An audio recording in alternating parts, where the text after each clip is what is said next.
All right, well, it's 5:33. I hate to start things late. So, everybody, this is Craig Macy. Craig Macy is an attorney up in Reno.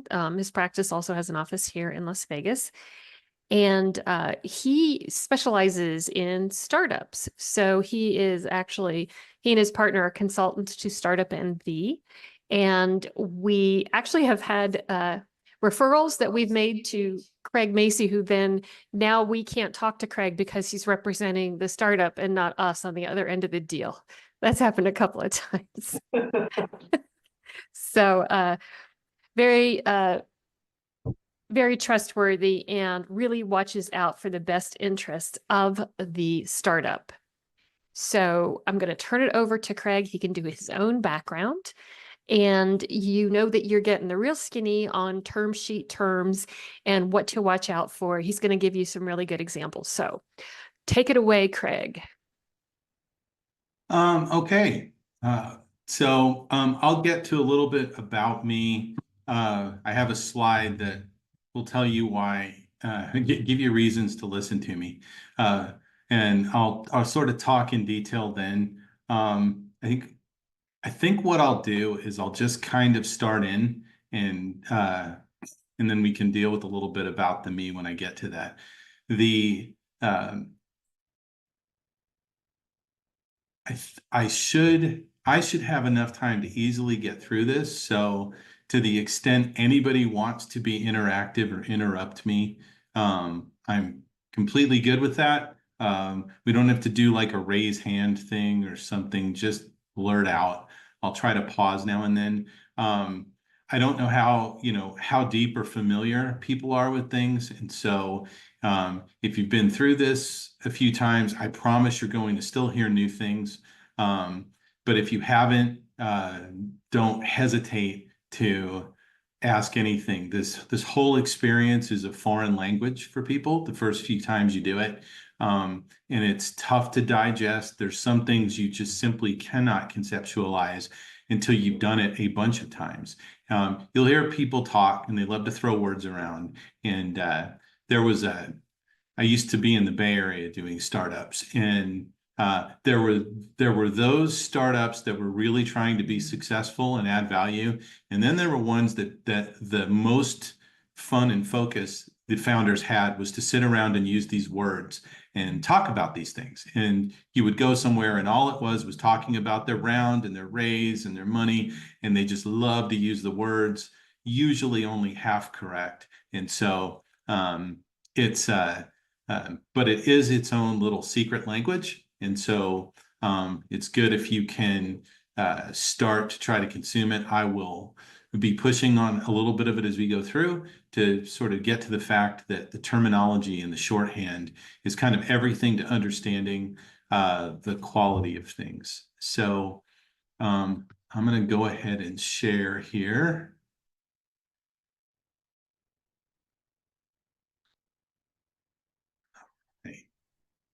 All right, can all see the term sheets cover here? Yes. Yes, correct. All right, great. So as the message I'm trying to get here is, how can you tell whether or not what you're looking at is good? And that's challenging for even serial entrepreneurs because the interesting thing about term sheets and what the provisions say is it's a moving target from quarter to quarter on even what's normal. And then dastardly lawyers and predatory investors change the game, and you have to try to keep up with it. And so it's always a little bit tough. There's a message to this, which is, and it sounds like I'm pushing for business, but I'm not. If you read or looked at the book that was recommended, which I insist all of my clients read, is Brad Feld's book. There's an entire section in it about you better get a lawyer and they better know what they're doing, because the consequences of getting things wrong are nasty. So and it's tough. It's one of the things that seems like it ought to be easy and it's not. But all of that being what it is, you cannot just rely on the lawyer. You have to know what good looks like. to say that's critical is an understatement. Not that you shouldn't trust lawyers, but there's a lot you shouldn't trust, but some of us are okay. So, so I'm just going to go through here. This is the lawyer disclaimer. It's on every presentation a lawyer does. This is not legal advice. I am not your attorney. I am just educating. That's all I'm doing. If you have a legal question, you must consult an attorney you're engaged with. And therefore, I am not liable for when you take anything I said in here and ruin your company. It's not my fault. So there we go. All right. Strong intro.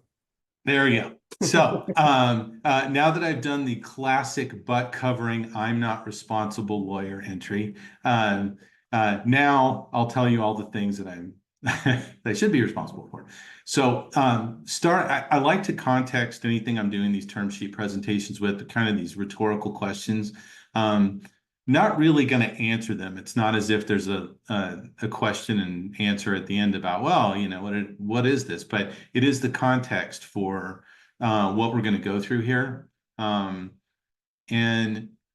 I think, you know, probably the third bullet is a lot of what we're going to talk about. There is a point I want to make right in the middle about what's standard or what's market. And you'll hear this a lot. And when you're first doing term sheet negotiations, this becomes important. In fact, in Feld's book, he specifically says, hey, don't use this as an argument that, oh, well, that term's not standard. Well, that term's not market.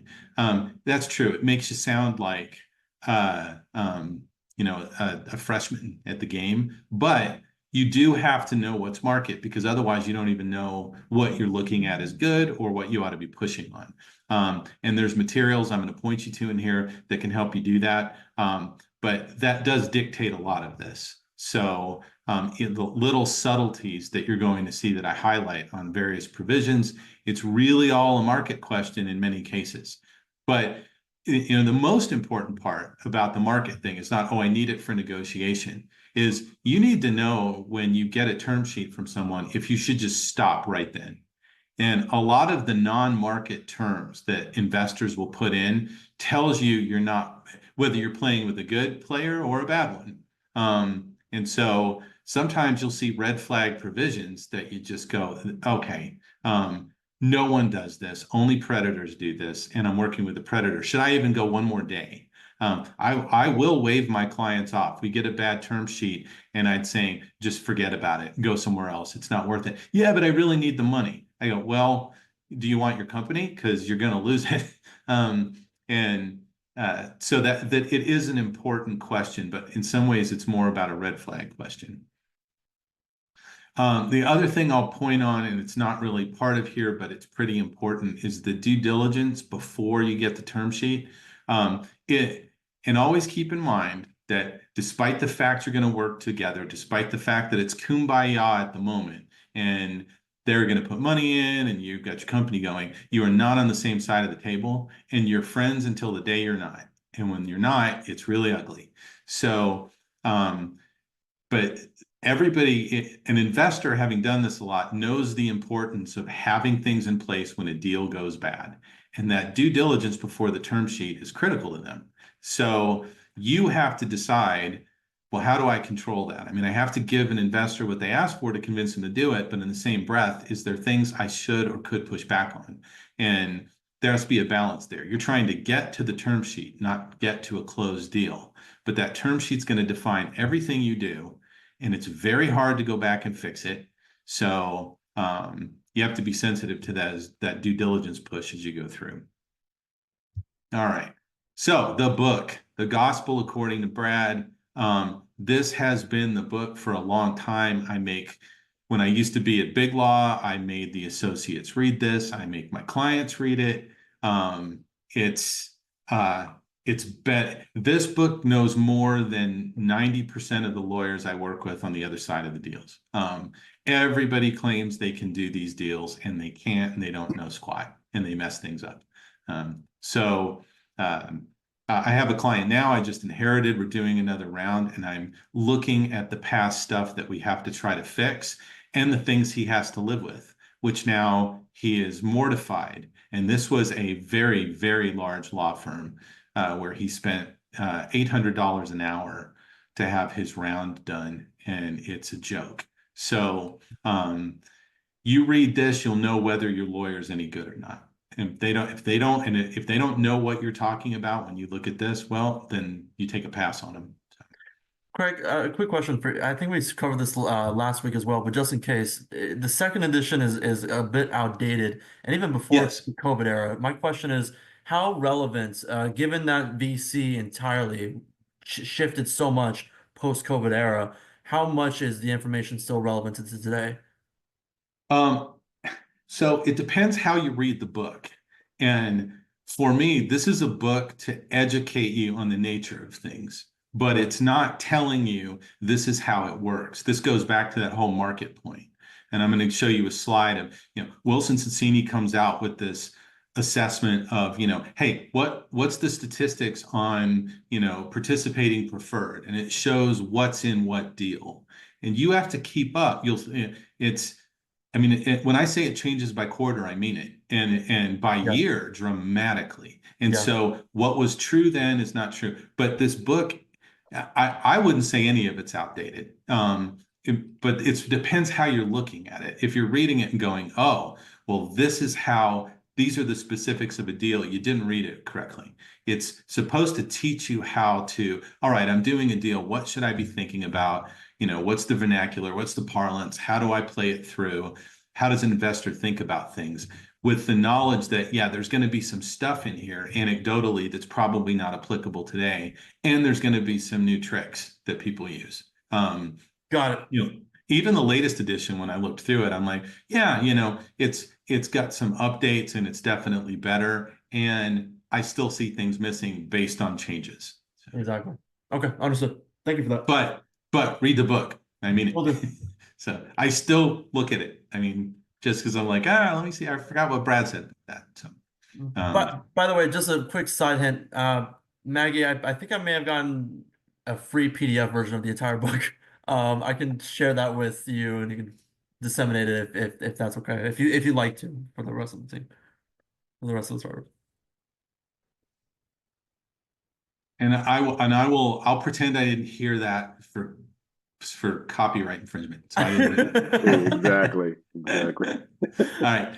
Maggie, you're on mute, by the way.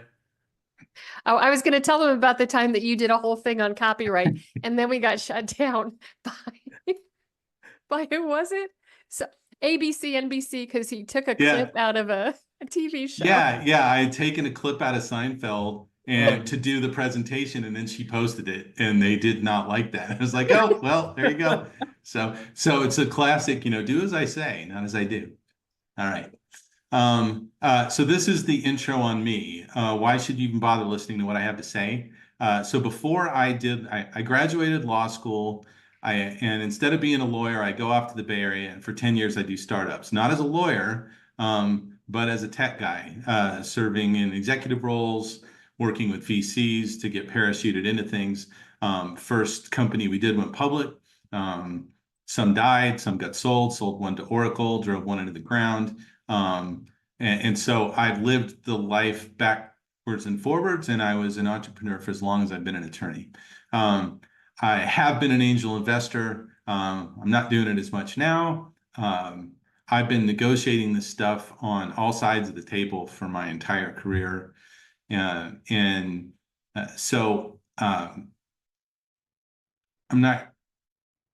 would suggest that, there may be lawyers that have more familiarity with this than me, but there aren't many that did 10 years of entrepreneurship first and hated their lawyers. So that's a thing that makes the look different and the way I approach it, talk about it different. And it makes it easier for me to represent funds and investors and companies and live a schizophrenic life.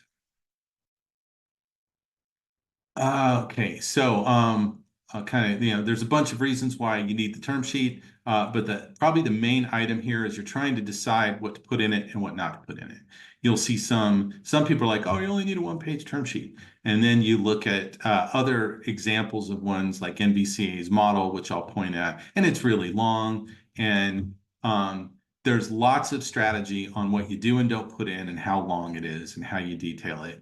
And it has to do with who's on the other side of the table, who their counsel is, where you're trying to hide the ball, where you think the other side is trying to hide the ball and you're pulling it out. So that's the main take on one here, is just trying to get through, hey, I got to figure out what goes in here, and I gotta flush out the stuff that's going to kill the deal.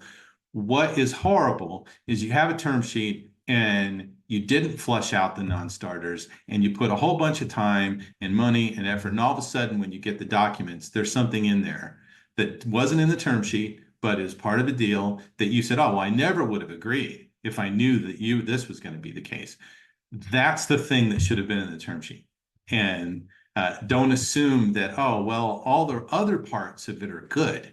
Not at all. There's a whole bunch of stuff in the docs that go beyond this. And you got to make sure that you've sort of dialed that in, because you do not get to go back and retrade.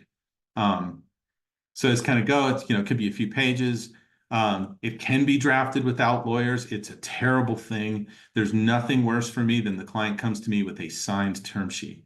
And like, we are screwed. It is always very bad. And trying to undo it is nearly impossible. The investors know once it's signed, that's it. And they will yell at you loudly if you try to retrade. Retrade is one of the many terms used, which means I don't want the deal, I want a new deal. Okay, so this is sort of some avoidable problems. And this is one that, by the way, I'm giving this to, even though I'm hoping she won't post it because I have some things in it that are copyright protected, but I'm going to give this to Maggie, and all of you can have a copy because there's links and other things in it that are useful. But this is one you pay attention to across the board. I talked about some of the stuff that's in here, I think, but the important one is back to the very first one. What's the avoidable problem? And this is back to knowing what's good. You got to know what the terms and the terminology mean. You have to understand what the arguments or the reasons are behind everything. And your attorney may or may not be able to do that. They may or may not be able to tell you, well, here's how you play this provision, and here's what it means, and here's these really weird consequences you're not thinking of. And you'll see this in a minute when we start going through provisions, that, oh, well, there's this consequence that there's absolutely no way you'd know about it unless you did some research or had somebody kind of coach you on it before you did it. And that goes to the next couple of slides here, to just point out that this is a foreign language, and there's a whole bunch of terms, and they're not just term sheet terms. They're some other elements that get pulled in that are pretty hard to get your head around. But they do have, for the most part, universally understood meaning for those that are in this space. And then there's negotiation shorthand terms that maybe are not things that you'll see in docs or term sheets, but people still use and say a lot. And so, the reason it's important is, one, you need to understand what's going on, but you don't want to look like you don't get it. And so the worst thing, the thing that's worse than not understanding or not using the terms is using them incorrectly and throwing them out there and trying to throw those words around. This goes back to the stuff in the Bay Area that I was mentioning. Everybody's so busy just trying to use the words, hey, pre-money evaluation, and they use all these words and it doesn't work. But you do need to be talking the same language, or things are really slow and it's hard to get through anything. So I just did this as an example of a pile of terms that are, if you went through the entirety of a term sheet negotiation, every one of these words is getting used at some point, either in writing or in conversation or in planning.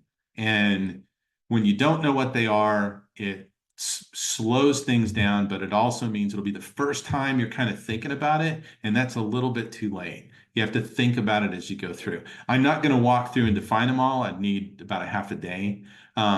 But a lot of them will come up in some of the slides we're doing. And any of these is You know, it's a Google search to know what it means, but some of it you'll get more familiar with as you're going through the process. And there's even more because it couldn't even fit on the one page. So I just did this for effect, but yeah, it just keeps going and going and going. So this link at the top, we don't need to copy it. It'll be active in the deck that you get. I'm pulled from some of this for the presentation, but it is the starting point for many rounds. Your Series Seed, a good attorney will start from these documents, not from the Series Seed documents. There are starting point documents that things begin with. This is sort of the accepted better case standard to begin with. And they have a model term sheet that you can pull and take a look at. What's really great about it is it shows alternatives, it gives explanations, it brackets things, and you'll look at it and you'll go, I wonder if what's in that bracket is good for me or bad for me. And that's exactly the point of why it's in there. You know, if you're an investor, you're going to be choosing one set, and if you're a company, you'll be choosing another set of provisions. But this is a pretty good place to start to familiarize yourself versus pulling something off the web, or worse still, getting a term sheet from some other deal. It's that thing has 50 permutations on every word because it was negotiated, and it's not generic enough to really work from. So then the other thing I'll talk about, you know, I mentioned are statistics on provisions. And so this is just an excerpt from it, but the link pulls the most recent one from Wilson that says, hey, you know, you get a certain provision, and these are some examples that we'll go over in the term sheet. Is this normal or not? And as you can kind of see, if you look at I'll go to here because I think I have it here. I kind of collapsed it a little bit and said, all right, I got these stats. These are some very tricky question mark provisions that show up in a term sheet.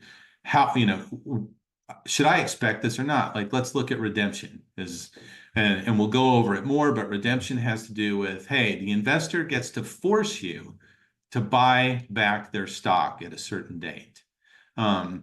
It's a very aggressive term, and it's evidenced by the fact it's almost never there. So, you know, when you get these things in your term sheet, you're immediately scratching your head going, well, this is really horrible for me. Is this normal? And finding these statistics on the net from credible locations is really critical. Another one to test your attorney on. If they don't know, then they shouldn't be your attorney. These are the things when we say, is this market or is this standard? This is what we mean. Statistically, what's normal? So when you look at dividends, for example, all right, well, it's pretty evenly split between certain types of dividend provisions. Those are both market. What's not market is cumulative. So having this knowledge in your background, or your attorney having it, is important. Easiest way to ask is, you know, hey, attorney, do you have anything on the stats on these provisions in this term sheet? If they go, no, then go find another attorney. Is you said the original one where you said where they have to buy back their stock, was that redemption, you said? Or yeah, that's redemption, where they can force you on a certain date to purchase their stock. Yes. Got it. Thank you for that. So, but we'll get to that. I actually go through that provision specifically here in a few. Thank you. Some thoughts on negotiation. Hey, somebody tell me what time it is. I don't have a clock in front of me, so. Hey, Craig, it's 5:56. Okay, great. And when am I done? Well, when you're done, hopefully by like 6:45. Hey, never say that to a lawyer. I mean, we'll be here forever. So. Yeah. So just some elements on negotiation when you're thinking about this. The first one's the most important. This is the retrade, whatever you want to call it. You don't get to change it once it's done. And now it's interesting because people say, well, the most important thing, term sheets, non-binding. That's true. You don't have to do the deal. You don't have to do anything. But you can't go back and change it. And if you do, the other party is going to say, well, then everything's open for renegotiation. So if I have to give you that, then I get this. And it blows up every time. It's only when there's some misunderstanding that can kind of work out, or a new investor comes in and forces a change. That can happen too. But this idea that I'll come back and revisit it later, you can forget that. Investors walk all the time. You start trying to retrade, they're like, I'm out. I can't work with somebody like you. So keep that in mind. Let me see if there's anything else I want to talk on this one. I'm trying to get the provisions as quick as I can. The middle one on having supporting arguments, I mentioned it before, but it's super critical to make good arguments. Even though we all know this is just, well, I'm trying to get as much as I can, and you're trying to keep as much as you can, and we're just going to come up with some decision. Well, that may be the truth of the matter, but for whatever reason, both psychologically and somewhat from merit, you have to have actual reasons for why things should lean in your favor. And there are a myriad of them, but they can't be, that's not market. Your leverage is having multiple term sheets. Your leverage is having multiple investors. Everything else is tough. Otherwise, you don't have much leverage unless you're OpenAI or somebody, and then you can call the shots. But I'll have clients ask me a lot, oh, can I have super voting rights in my stock? And the answer is no, you're not Mark Zuckerberg, so you can't have it. And they won't let you have it. You don't have the leverage for it. So you have to keep that in mind as a company. I don't really have leverage unless I have another alternative. And those alternatives either I'm the most disinterested party and I don't want or need anybody's money, but I'll take it if the terms are right, or I've got multiple people that want to give me money, so you've got to give me a good deal. Outside of that, it's the leverage element is tough. It's really a hair-splitting negotiation. Okay, so let's talk about provisions. I found the dastardly picture here. And you can decide who this is. For some of you, it could be the investor, it could be the lawyer, and hopefully it's not your own lawyer, but it gives you a notion of, hey, it's a friendly discussion as it goes, but what's behind each provision is not friendly. So, all right. I'm going to go over a lot here. And so you'll know what I'm focusing on. What I'm going to try not to do is go 10 miles down deep into these provisions that don't matter. And for example, and you might have noticed it on the slide that we went through quickly, but there's this thing called anti-dilution. And everybody loves to talk about anti-dilution provisions. Well, what about full ratchet, this word full ratchet, and then all the math around it? We could spend hours going over it. It's pointless because you probably will never see full ratchet anti-dilution because everybody uses something different than that. And if you do, you should walk away from the deal because that's a predator and it's really bad. So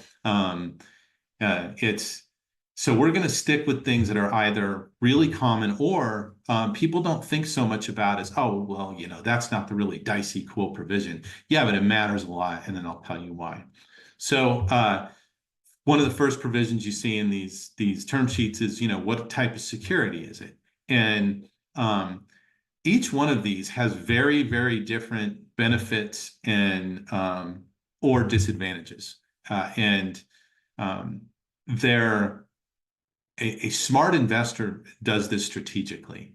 And so I could, spend hours on choosing which one, but, oftentimes the client will say, to me, the lawyer, well, what should it be? And there's clear answers based on the type of round, the type of investor about, which one of these makes sense and why.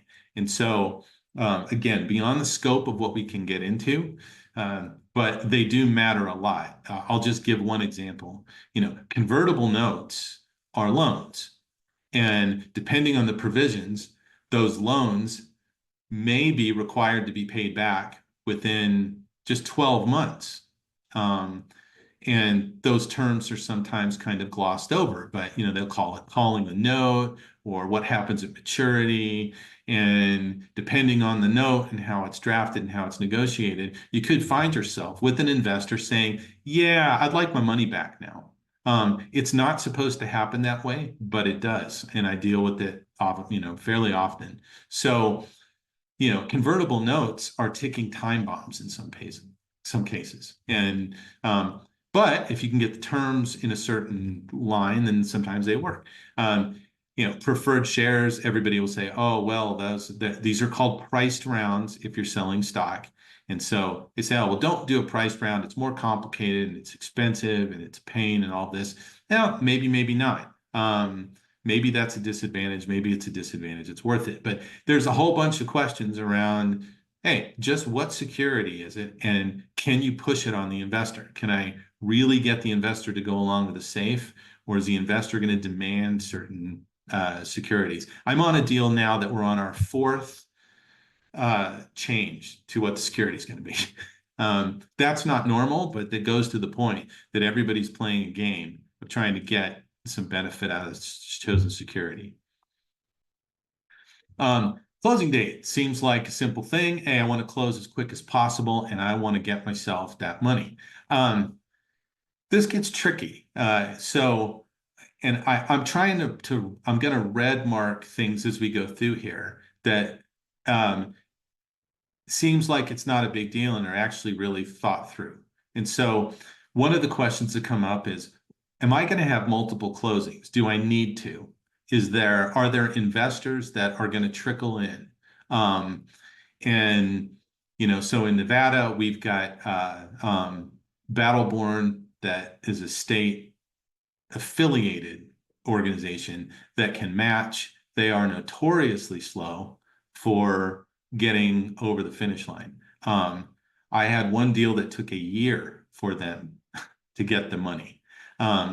So having multiple closes and dates are very important because you're trying to drive people to certain dates, and you need to give yourself some flexibility for additional closes. You may need to pull a date in. So, as soon as practicable will allow you to pull a date in if you need to, versus saying it will close on this day, which plenty of term sheets have seen that way. It's no, you're trying to build some things into it.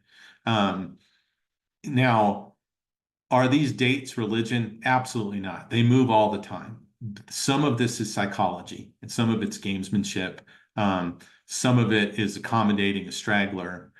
Some of it is sort of setting a line too, like, all right, I'll really let this thing go until March 31st. But after that, terms are going to be different.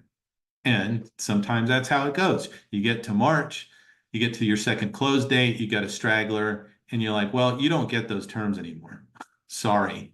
And maybe you don't, because you figured out you don't need it. So it gives you flexibility. So this actual part is super important. But it's not often thought about. Everybody wants to talk about anti-dilution. Investors, that's straightforward, right? You just list the investors and you're all done. Not really. So you've got interesting questions that come up in your investors. I'll kind of, the red kind of gets to the stuff that's sort of important, but you sort of have to think, well, how many investors do I want? Do I want 50? Do I want 10? You need to find a way to control that. So for example, well, how do you control it? One way is all the investors can be bundled together and put in something called an SPV, which is a single purpose vehicle. It's fancy terms for, well, I'm going to put all those investors in an LLC.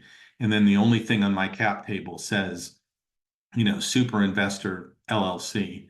And I kind of bundle everybody up, and then I don't have to manage them. I don't have to deal with them at all. I just deal with one person. So you're asking those questions. And all right, well, who's going to be my lead investor? Because they're going to be shot calling. They're going to do due diligence. They're basically going to frame the deal. So others will come in as a result of them. So that matters. Then you always end up with this phrase at the end about other accredited investors, and others that we all decide are okay.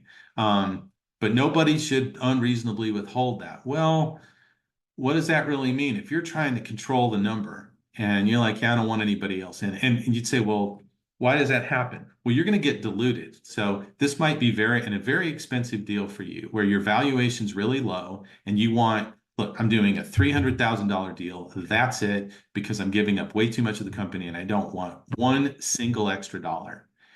And then you get right near the close and your lead investor says, you really need to build out your patent portfolio. Let's do another 100,000. You're like, absolutely not. Well, come on now. You're unreasonably withholding. So these things have relevance, and it really does happen. And I'm in the middle of one of those arguments right now. And it's very heated because the investor knew all along the number was not high enough and is not backing down. They're like, well, you have to agree to take more money. And companies not on these terms. That's not what we agreed to. Look at the term sheet. So that's kind of the notion of how many investors you're allowed to have, and then it goes with another thing that comes up with hey, we can mutually agree to change the number, and sometimes it has the same notion of we can increase the number and we'll mutually agree to it, and the same language of you won't unreasonably withhold agreement to do that. So tricky stuff. But the other is this accredited investor component. And it's sometimes this stuff doesn't get stuck in there. It's a requirement anyway, but it's amazing how many times situations come up where somebody's not accredited and weasels their way in to a deal, which is a very big problem. And so I always make sure this is slammed into a term sheet just as a reminder of nobody's weaseling anybody in. So, Greg, Question. does Go ahead, Ron. You go ahead. Oh, thank you. Does the Nevada accredited investor status, should we be jamming that into the Reg D language? not in a term sheet, really. I mean, and I think it's enough because this one's kind of soft in that, hey, this is just a reminder. You have to follow these rules anyway. So the other thing about the Nevada, it actually has to do in part with where the investor is located to. There's a whole bunch of factors in, well, what if they're outside the country? And what if this? But this is just, hey, just a reminder, this is accredited investor. You say, well, yeah, investors know that. What's the big deal? Well, here's the big deal. So remember that SPV thing I talked about with the LLC. Every one of those investors has to be accredited, but they're not on the cap table, just the LLC is. So you're going to be pushing that onto the SPV that I need something that states that all of your members are accredited investors, and you're not sneaking in any after the fact that aren't, and you're not swapping any of them out, so because you don't get any visibility into that. So it becomes a big point when you get to the deep in the docs about, hey, this does matter. Question for you, Craig. I spent some time in investment banking, and I worked and I worked as an associate for a lot of private placement deals. My question for you is with respect to the necessity of accredited investors. There's obviously certain types of fundraising cases where you don't necessarily require an accredited investor, but those really tend to fall into like 506B or Yeah, whatever. that won't be here. Right. Not with term sheets then. With respect to venture, though, with respect to venture capital, if the term sheets on venture capital, whatever investors are listed in the VC term sheet, it's required to be 50 it's accredited investors as defined by 501 Reg D. Is that correct? Or is there and it's just limiting to the investors listed on the term sheet, nothing else. Like if we do like our own fundraising amount, like fundraising Yes. outside of the term sheet, Yeah. we're able to No, bring no, yeah, this is only about the particulars of the raise here. Now, it would be unusual to be doing a Series A and then have a crowdfunding thing going over on the right. It could, but that would be strange. But yeah, I mean, you're right. You're gonna get tunnel vision here. Is we're talking about this investment and the investors listed, including the hidden investors inside the special purpose vehicle. So, got it. Thank you for that. Yep. Amount raised. So this is back to the thing I sort of hinted at before. Hey, it's this much. Which amount can be increased on mutual agreement? Stunning how much this comes out and becomes a fight. partly my fault because I remind the very excited client that's going to get more money that they're going from a 20% dilution to a 30%. And they go, oh, well, I don't want, yeah, you don't want that. So that extra money is not a good thing. You would think that when people see this, again, not having context, well, this is what this is for the company. This is company favorable. Not really. If the company should be asking for the amount of money they need and not $1 more because it's expensive money. So it's you have to adjust it. It's fine, but it's something to just be sensitive about. The bottom one that I've got highlighted is when you've got multiple closings, and so so this minimum amount is to sort of it's making various statements. So you'll have a lead that will often say, yeah, I'm coming in for X amount, or in Nevada where you're getting a match from Battleborn, that closing amount is very important. So what you kind of see here is an example of one where the match was involved. All the names are taken out, but hey, you're trying to get a certain amount and get it in a state so that Battleborn has to match that, and you want that minimum reached, because if the minimum's not reached, then Battleborn's coming in for a redux too, and all of a sudden you're not getting enough money in the deal. So it's just an example, but I could do a lot more, but anecdotally, it's most relevant in Nevada. And so it's very important to think about that minimum and make sure that your lead is on board for it, because it's amazing how many times when you put the minimum in, they start to balk a little bit and saying, look, we're in this together to put a syndicate of investors together to get to that minimum. But I need you to understand, if we can't get there, I'm not doing the deal. Taking less isn't going to work. So now, is that actually how it works? You decide what to do as you go along. But you have put back to, we're not retrading here. We all agreed we get to the 250. We got to get to that.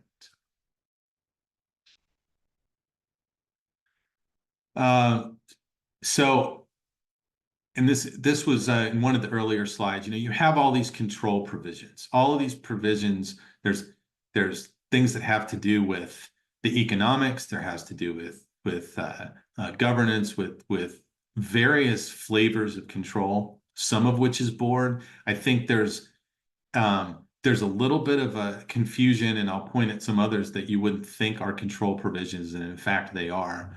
That it's not all about the board, but this is, of course, is one of the more fundamental ones that everybody gets wound up on, and probably rightly so. And so, whether or not there should be any board seat for anybody has everything to do with where you're at in the stage of the company. So now this goes again to looking at statistics of, should an angel investor get a board seat? No. Should a pre-seed get a board seat? Statistically, no. Should a seed investor get a board seat? Only maybe. Very much depends on who they are. And well, does it really matter? Well, it matters a lot. And it matters for your current control, but it also matters for the future. I've seen, and whether your investor demands it or not seems to vary a lot. I've seen huge overreaches on essentially trying to take board control pre-seed. Okay, well, we're gonna have 3 people that we get to choose. I've seen some where they're absolutely not interested and refusing to be a part of the board, and when you want them on. So it can go all over the place. But so it's kind of, let me go through the reds here, tell you why they all matter. Number, of course, it always needs to be an odd number. And the number matters because you got to fill all of these.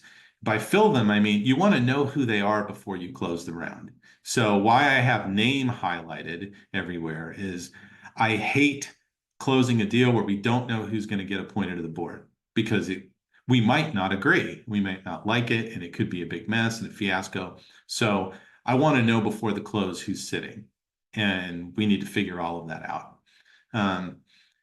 The first one is, so for this round, who gets to choose? Now, this one, I've got lead investor. highlighted. Sometimes the lead investor themselves want to select. Sometimes it's the class of stock for that raise. So, the majority of everybody investing votes. Does that matter? Yeah, it matters a lot. Maybe that majority is unsophisticated and you don't want them voting. Or maybe you're not, you're a little worried about your lead investor and you don't want them choosing. So it does matter. So this one is the 5-member example. So then you get to this next one, which is a preferred director, and then there'll be something to suggest how that preferred director gets selected. Preferred director, as you'll see, comes up a very significant control element when it has to do with veto rights and things you might want to do. So if I want to sell the company, am I allowed to do it? That might require the preferred director's agreement. Even though you might have a majority, it may say, hey, yeah, the majority of the board, including the preferred director, has to agree to this or it doesn't happen. Now, it's never worded like a veto, but that's what it is. So there's a whole bunch of things that can get vetoed by a preferred director. So you're very sensitive to who that person is.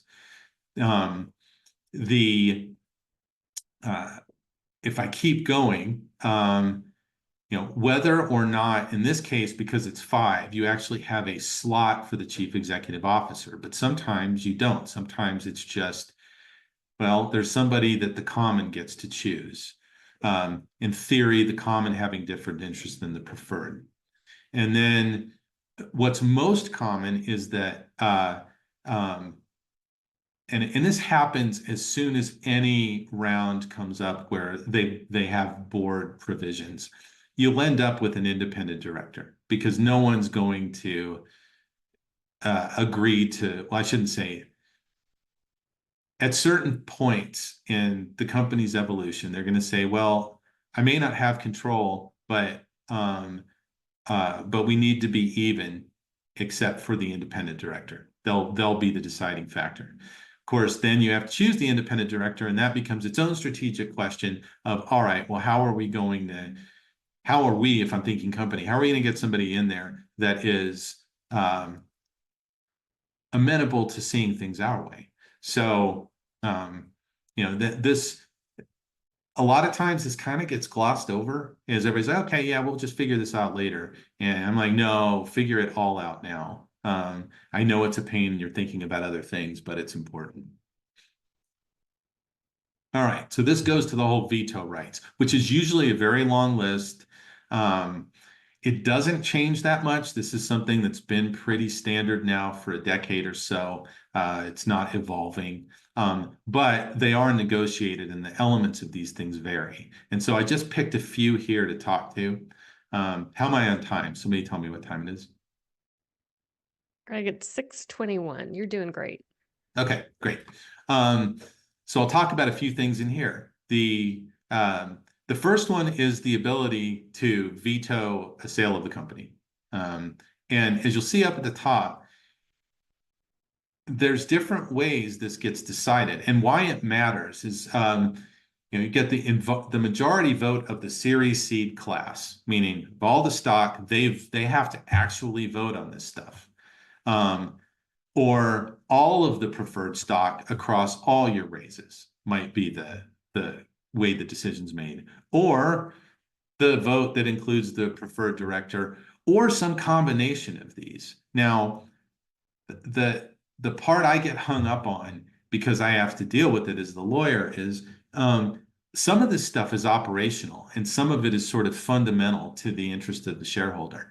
A lot of times you'll find these operational type things showing up as a veto that or something that requires a vote of the preferred stock, which is it means it's not done properly. So some things go to fundamental questions and some things go to operations. An example of an operational one is, you can't borrow money in any single transaction in excess of $100,000. That's an operational question that should be slotted to simply the director, where the preferred director participates in the vote.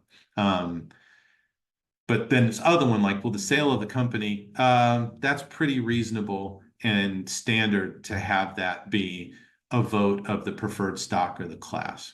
So you have that one. The next one is, well, what's the big deal on these bylaws and certificate of incorporation? These are super fundamental to your rights. This is where the rights of the investor and the company and the shareholders are packed in. And so changes have enormous impact to both the interests and to the possible absolute and total control of the company.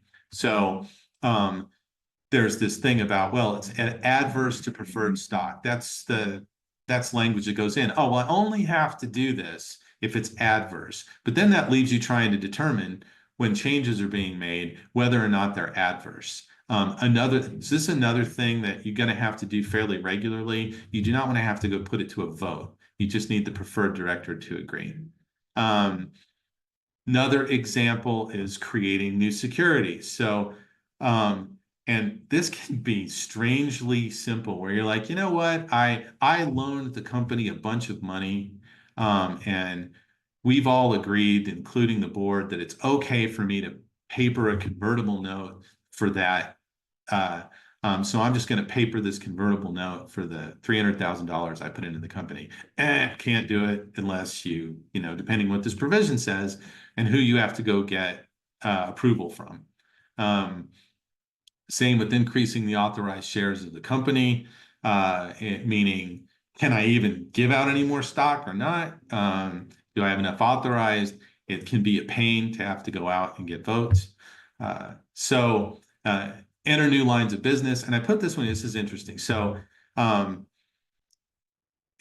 as you're probably all aware, how often is it that startups pivot? A lot, right? So, but from investors' perspective, they'll say, hey, I invested in you because, you were building robots, not so you could go out and become a dry cleaner.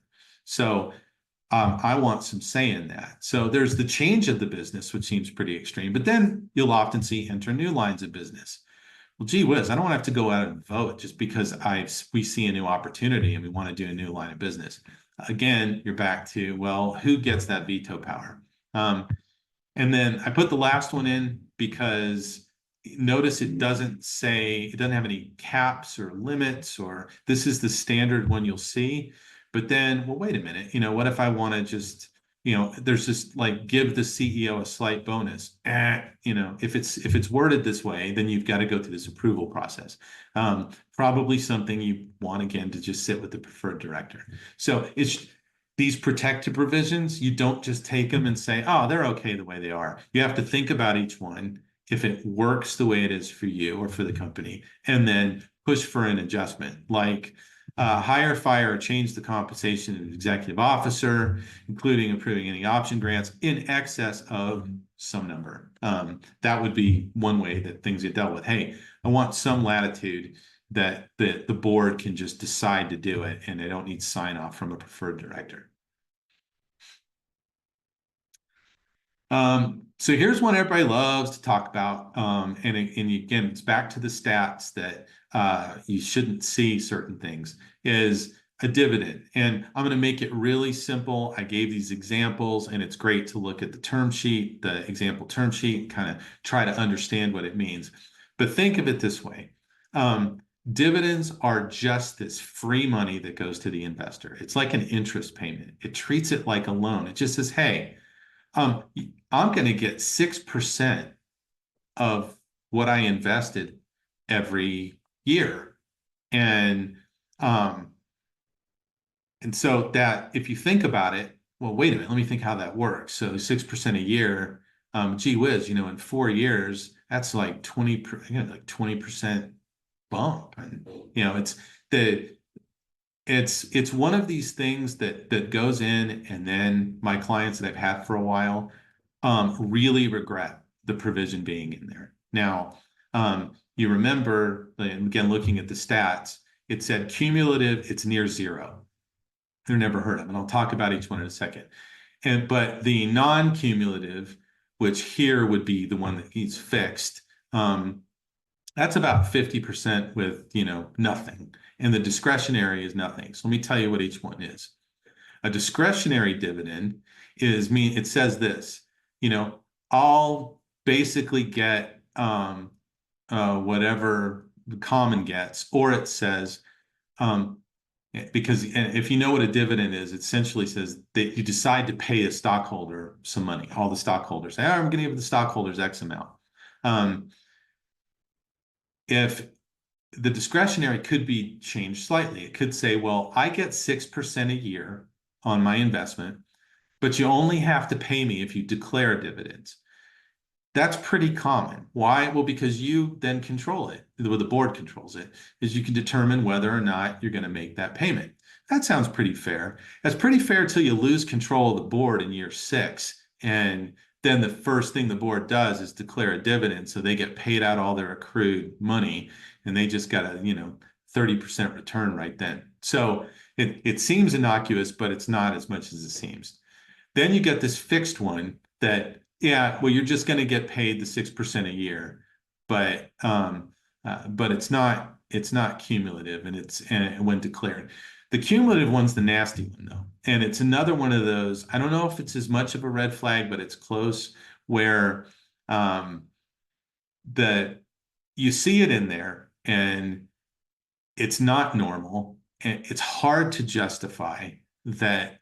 This should just accumulate over the years and ultimately have to pay you out on the exit. So what this will invariably be is it's not discretionary. I get 6% a year. I get paid out if the board does a dividend. And if they don't do one, I get paid out on exit. And it's amazing how quickly this number grows. So, and if you combine it with, well, maybe I have some convertible notes too, and they have interest, and that interest keeps going, all of a sudden you look down and you go, gee whiz, people bought in for X dollars. And all of a sudden their holdings are actually 2X because of these dividends or interests or these other things.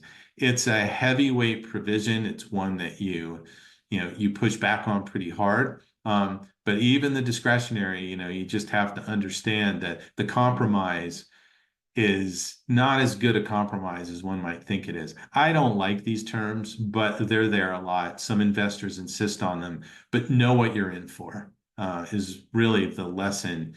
It's not that you can necessarily demand things. You can try, but know what you've signed up for so you don't have remorse 4 or 5 years out. And I stole these picture here. I didn't do it. So copyright, Maggie, publish, don't publish this.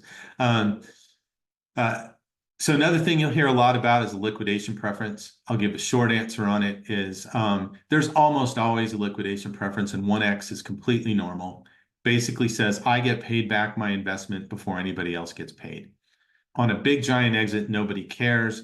On a small sale of the company, you care a little bit because, it's like, wow, well, they're going to get paid before anybody else does. If I sold the company for just the amount of the investment, they get paid and I get zero. But you'll have these others where it starts to go up. And there's been over the last year, luckily it's dialing back, where it got harder to raise money. I saw 2X and even 2.5X liquidation preferences popping up, which you can see from those examples. Common doesn't get paid for a very long time. And the flat line at the top is something to understand, because usually a liquidation preference is a choice. The investor says, I either get my investment back or I'm going to just get paid just like everybody else is, just like the common. I mean, the preferred essentially converts to common and you all get paid your pro rata portion. And if it's a really big sale, they go, I want to convert to common because I'm going to make, $500 million. But if it's a fire sale and there's not enough money to go around, they're like, I'm not doing that. I want my liquidation preference. I want 2X my money. If any of you followed all the stuff with the unicorns over the years, these companies that have $1 billion valuations, a lot of the investors that go in have massive liquidation preferences. And so you saw these billion-dollar valuations, these companies ultimately getting sold for maybe 400 million, and common getting zero. They didn't get a dime. And people say, how did that happen? This is how it happens. And so these little things, it's like, well, 1x, 2x, whatever. These things matter. And they accumulate across rounds. And it can get to a situation where, you're not seeing anything. If you have to sell the company for, less than, the home run. It's something to understand. I'm not going to go into the guts of all of it, but that's just the general notion of it. It's important provision, and it's important one to understand, and it'll get talked about a lot. But the other part is, if you do the liquidation preference, do they get to participate or not? What does participate mean? Do they say, yeah, I want my 2x? And not only that, once I've got my 2x back, then I get to participate with all the other investors and get all the other upside. To see they'll say, it's called participating preferred. That's the tricky little term. And that's not normal.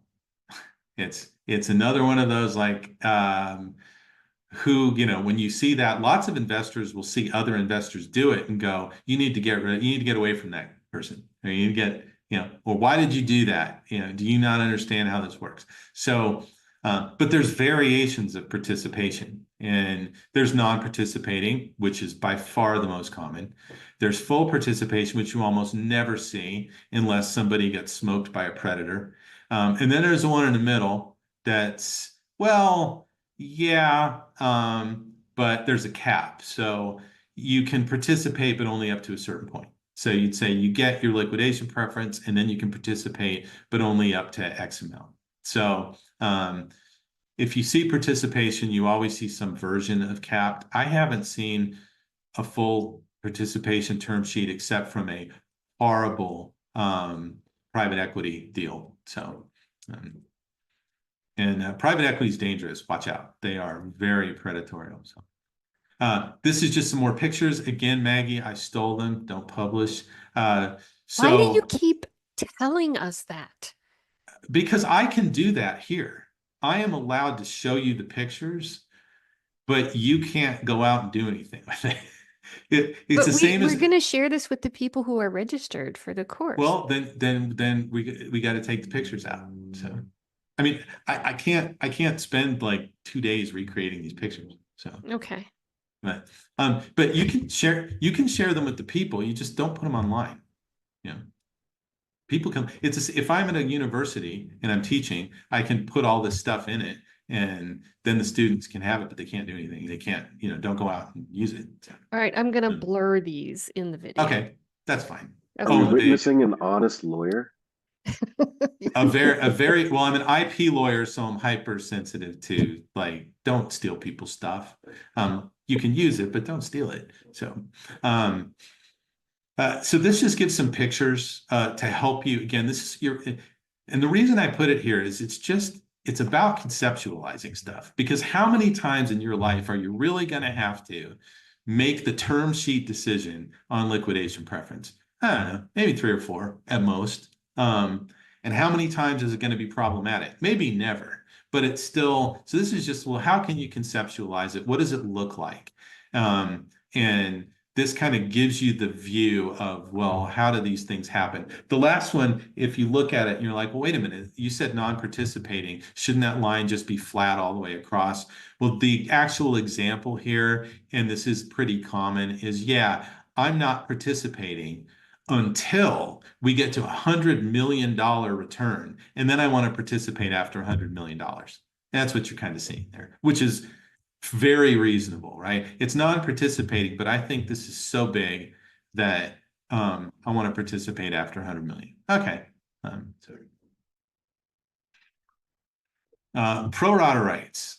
You'll hear about this all the time, and everybody thinks it's good, but it's another one of those, and I'll give an anecdote. It's good until it's not. So I'm again, red marking things that matter. In the event of any equity financing in the future, okay, that means forever, not Series A, it means forever I get to maintain my percentage if I want to. It doesn't say till Series A. It doesn't necessarily say, but if I don't at any point maintain my percentage, I lose my pro rata rights. It doesn't have those provisions. This one says, I get it forever. So it's like, oh, okay, well, and that has implications you have to think about, and we'll talk about it in an anecdote. In addition, the addition word, that there's going to be more. I'll get to what the more is in a second. Each investor who participates, okay, so everybody gets the right to maintain their percentage as long as they want to, including the person that put in $1,000. This could say, each major investor defined as those over 100,000. So now you've got all these people you have to constantly tell every time you're doing something. Do you want to participate? You want to keep your percentage? Yes or no? Here's the notice. I've got to wait this many days till you talk to me back. What are you going to do? When do I get the check? So, but here it's everybody. So I've got forever. I've got everybody. And then I get to the addition. I calculate fully plus an additional percentage of the total amount of new. Oh, wait a minute. It's more than what my percentage is. I can even up it more. So imagine how this plays as you're successful. Like, well, wait a minute. I got new investors trying to come in, and I got these super pro rata rights, and that is what they're called, that I can not only maintain my percentage, I can up my percentage up to some amount. Super pro rata rights are rare.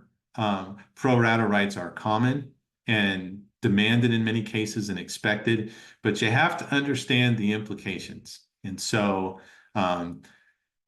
going through it now is I have a circumstance, which will combine with something else that was said, where my client is doing a raise, wants it to be a fixed amount, is fully subscribed, and we have to go out before he hasn't done. I should fully prescribe overstatement. He has more than enough new high quality investors he wants in for that amount, but he's got the older investors that have pro rata rights that, frankly, some of which he wished would just go away, wanting to exercise their pro rata right. So what does he do? He's either got to up the amount, and which means he gets further diluted, or he's got to say no to some of those high quality investors to allow those others to come in on their pro rata rate. And he's having great angst over it and so I'm not sure he could have ever done anything back when somebody said, I want pro rata rights. He could have tweaked some of these words again to try to control that a little bit about, who gets it. It could have expired on the prior round. For those that didn't exercise their pro rata rights, they could have lost them, and he wouldn't be facing the dilemma he's facing now. So while it's often framed as a very positive thing, it has consequences, and you really do have to think it through about what you really want and how to negotiate it. Pre-money valuation, you hear all the time. There's two important elements on this, and they're both red. Fully diluted. This whole fully diluted notion is a defined term. It is not a universally understood thing. It's not a fixed thing. It has to be defined. If it's not defined, it gets fought over later. What goes into fully diluted, I won't do all the details here because we're running out of time, but it matters a lot. The other part is this employee pool, and the short version of understanding it is if fully diluted includes the pool, what's another way to say that is the investor is saying, I want you, I want everybody before me to be diluted by what you give to employees, but I don't want to be diluted by what to give to employees. And so this fiction of a pool, which doesn't really exist, there is no pool. It's a pretend categorization of stock in order to give the investor more. The investor will want it to be 20%. you will want it to be 10. You will end at 15 in most cases, but you do have to understand what's happening and why they're doing it. There's not much room to negotiate, though. Now, I should make a catch there. Sometimes you can make, you can make a very good case, depending on where you're at in the company's life, that look, I'm only going to be giving out 3%, over the next 18 months because I've got my staff, I've got my exec staff. I don't need a 20% pool for the next 18 months. I need 3. So, and when you can show that in a staffing plan, it then forces the investor to just say, well, yeah, this is just a land grab. There is room to do it, but you genuinely have to not need it. In an early phase of the company's life, you'll almost always lose because you are going to need to give out that 20%. Right of first refusal and co-sale. Hey, somebody tell me time again where I'm at. We're at 6:43. 6:43. All right, you can read that one. I'm going to blow past it because it's long and probably less important. You see what I've got left here. Redemption, okay. Trying to think of time. So I'm going to just do it from this. Drag along, it's simple. The notion is that you can force people to agree to the sale of a company. And it sounds great when you think about it. Well, that's good. When I get somebody that comes in to buy it for $500 million, then I can force anybody trying to hold up the deal to come along. I drag them along. And it sounds great. But what you don't think about is you're going to have to be signing this too. It has to do with a shareholder rights agreement. And you can get drug along as well, which means that unicorn example I gave, you can't hold the deal up. If the investors who got a liquidation preference decides the deal is good, they get to drag you along and you have to agree to the deal and get nothing. So when you're thinking about the drag along and how it's worded, you have to consider some of these things that I put below as tricks to try to change how it works so that you don't end up somehow getting 0. So it's a tough one to get your head around. You'd have to look at this for a while, think about it. But it's good to be sensitive to it. It is something I see lawyers blow past all the time. And all I can think of is, yeah, you haven't been in a fire sale where the founders and the company and employees got absolutely washed. So redemption rights, thing I mentioned before, the important stuff in here, what's the level of vote required to start the redemption, how long until the investor gets to demand their redemption, what's the price, how's it calculated, and do I have to come up with it immediately, or can it be stretched over time, like 3 equal annual portions? I still hate redemptions, but if they're got to be put in, then I try like, okay, I want 2/3, I want 10 years, I want annual portions over 5 years, and if I can't pay it, then that's okay, but there's some minor interest. So you have to kind of say, well, if I can't get out of it, what can I do to make this so you can't bankrupt the company? Does that happen? I haven't seen it happen that much in redemption. It happens in the thing that's similar in convertible notes, where you effectively say, I want my money back. The company has the money, but it will end the company.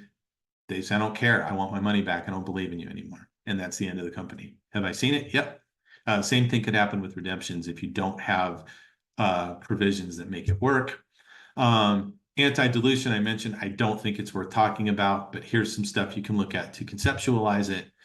And then here's a bunch of other provisions that go in that people think don't matter. Use of proceeds, it's a control provision. It controls what you can do with the money. As long as things are going well, nobody cares. As soon as things go bad, the investors are all up in your grill because you did not use the money for the very limited things that it said. So use of proceeds, you want broadly stated. Investors that are trying to control you will narrowly state it.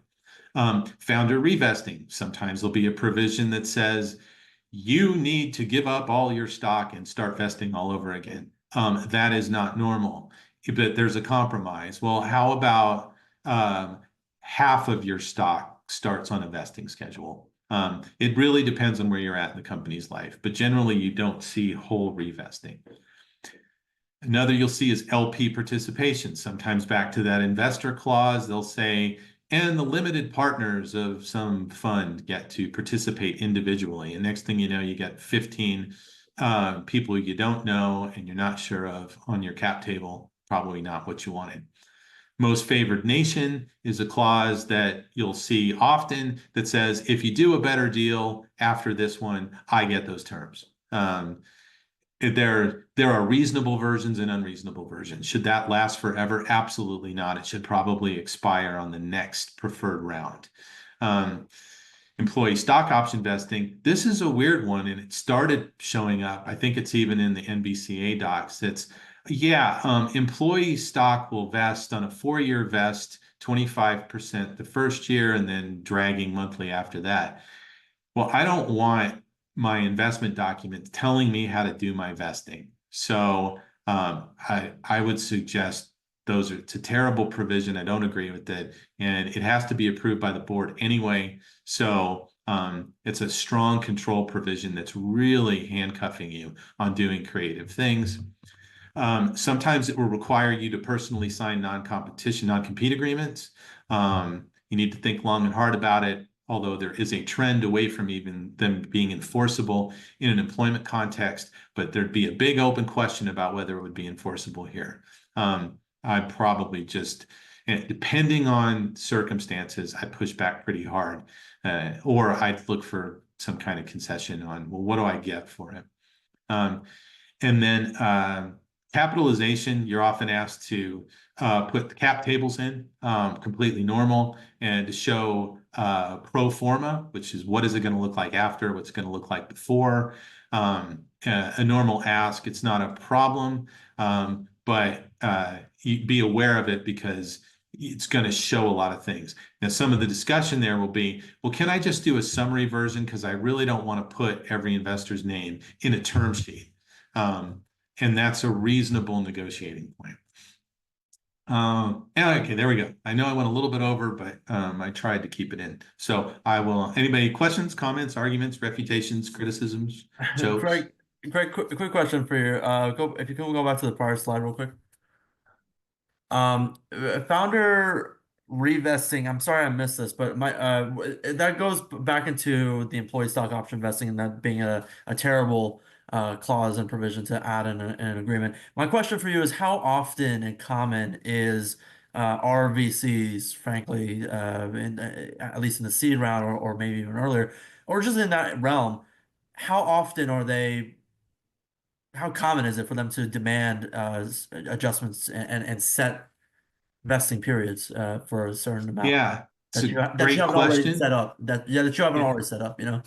Yeah, it's a great question. It's let me give a heuristic and then peel it a little bit. The Sure. earlier you are, the more they're going to demand it. And early by vesting, you may have been at this yourself for 4 years. And you can say, I've already been at it for 4 years. Your brand new investor is going to see, and you haven't had any investment, and it's an angel. They're like, I don't care.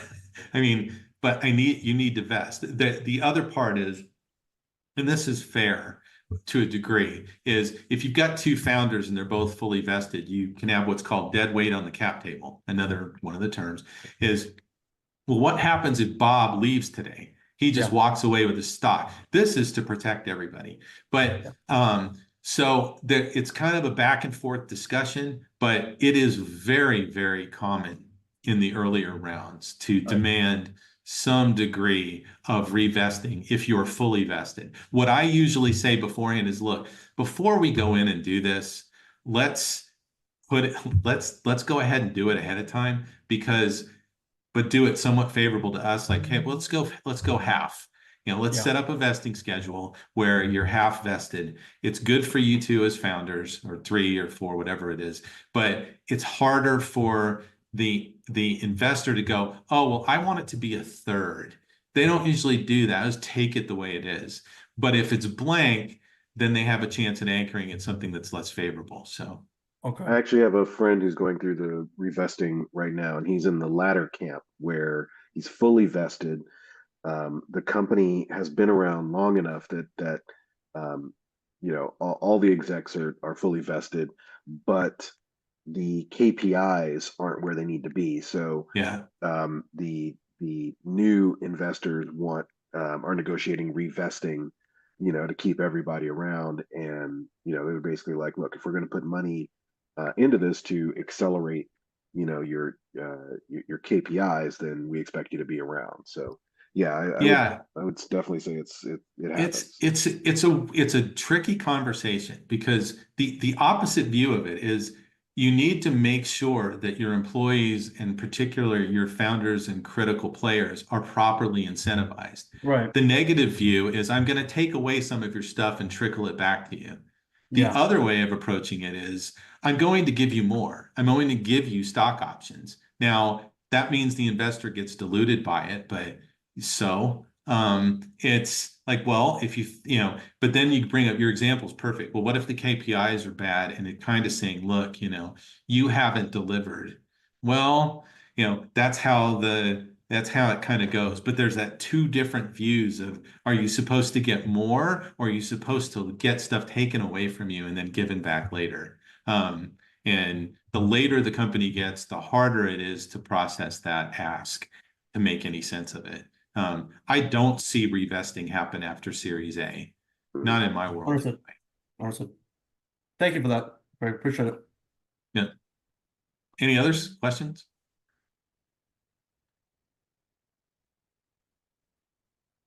Okay. Hey Craig, I just I'm Hey. sorry.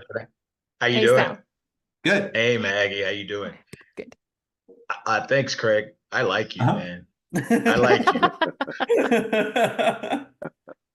I like you, brother, man. I'm like Ron, man. You're very august and you're very honest, and that I just wanted to say that before we got off. Oh, thanks. I try to be. Thank. But remember, always remember, I've been exactly where you are for many, many years, so I have a very different way of looking at the world.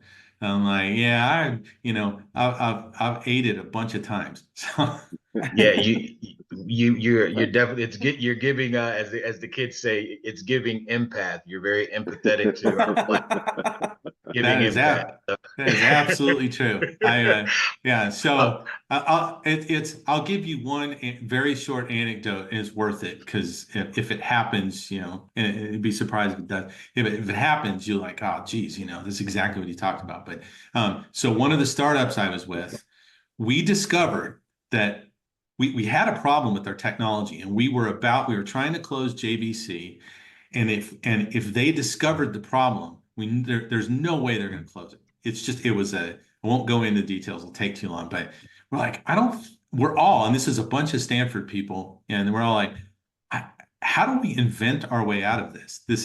I don't know what to do. I don't know if we'll ever get past it. So during this time, GE comes in and offers us $300 million for the company.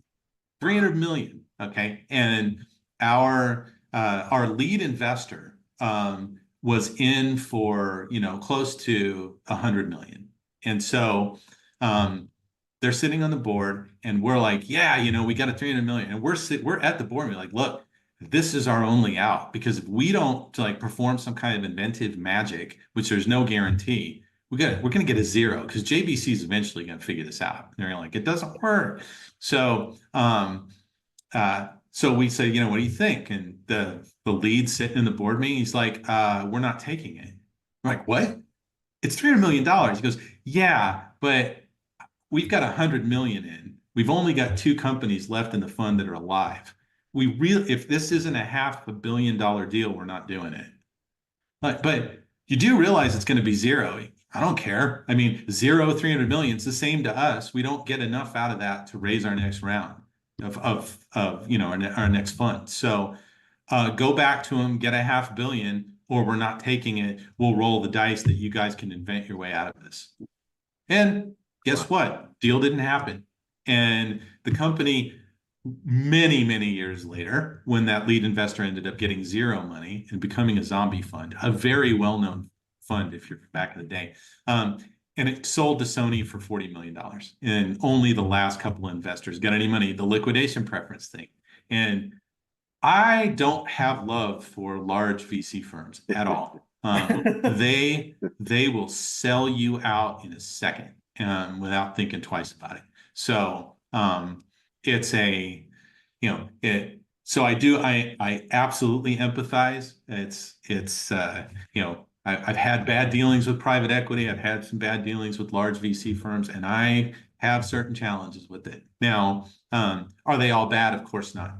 Do all deals go bad? Absolutely not. Are some investors hugely helpful? Some investors are the difference between success and failure on a daily basis almost. But there's this other side, and which is an important one. So always remember, these documents are not about success. All of these provisions are about things going bad. That it's, you know, that they kind of have to look at it, like, you know, yeah, we're going to all work together. Yeah, but what if we don't? What happens if things go south? This is really all about not being successful. And it makes you kind of have to twist my head and think, well, what happens if what kind of horrible things could happen, and do these documents protect me or not? That's where your brain's got to be. And then you get through it, you sign the documents, and you forget about it and go back to what you're doing. Absolutely. Thank you for that, Craig. While I had you, I had three little quick points I just wanted to ask. Yep. You won't take long. And then the other thing I was going to say in relation to your slides, if you'd like, I'll reach out to you. We'd be happy to offer you some McKinsey level copycats of those slides that would be your proprietary. and we do McKinsey level, so you know, something that you'll be proud to have. Same you know, same metrics in it, but they'll be, you know, your proprietary slides. Just as a thank you for the information you've offered. Oh, perfect. Oh, I got you. I got the slide of your info here.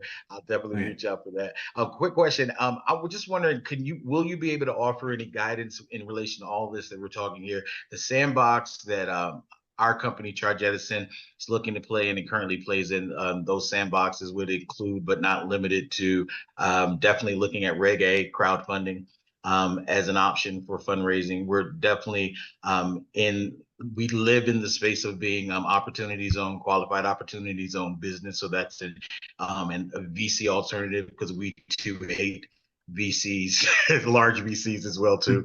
And then thirdly, we definitely want to enter with some form of an option that would include a qualified small business stock. So how would you be able to offer any guidance on how we would factor into these things and in due diligence, and not have any things that trip up? Because we're definitely trying to, you know, I guess, mix a lot of things in together that we believe are necessary, but we definitely believe that could complicate things. So do you mean, like, how do you fold QSBS into the game here, or? Well, definitely we're gonna fold it in. I guess what I'm asking is this: does that complicate any of this?